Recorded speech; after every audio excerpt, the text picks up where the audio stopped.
نن به مونږه د اودس چهاردام صحیح طریقه زده کو چې اودس چهاردام کې څو فرض دي. دا اصل کې جناب چار اندام دی ته وایي.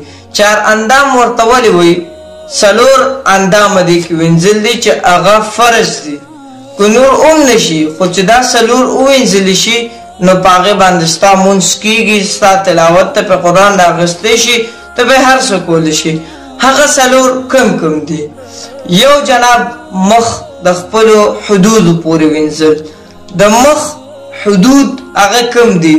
د دې ځای نه کم ځای نه چې د ویښتو دا شروعات دی تر د مرۍ د دې منځه پورې او د دې غوږ د پوسکي نه د دې غوږ پوسکي پورې، یعنې دا د مخ حدود دي زمونږ سره.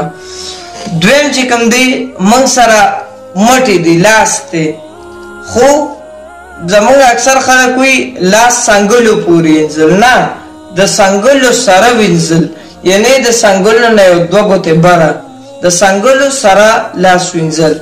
دوه فرض شو.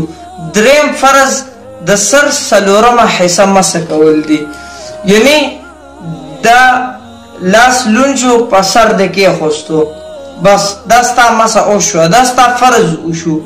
او کوم چې موږ دغې نو هغه داسې به بوځي، داسې به واپس راولي، خو هغه سنت دي. دا دوه ګوتې پاتې شوې، دا به داسې تو کې دا درې سایډ دا به داسې راښکي. صحیح شوه؟ نو فرایضو خبره ده.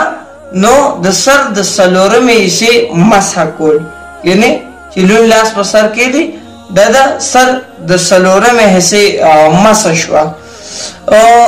بل خپې سره د ګیټو وینځل. دا کم چې د خپې دا ګیټې دي که نه سره د دغې پورې نه، زمونږ اکثر خلک وایي خپې د ګیټو پورې وینځل، د ګیټو پورې نه د ګیټو سره وینځل.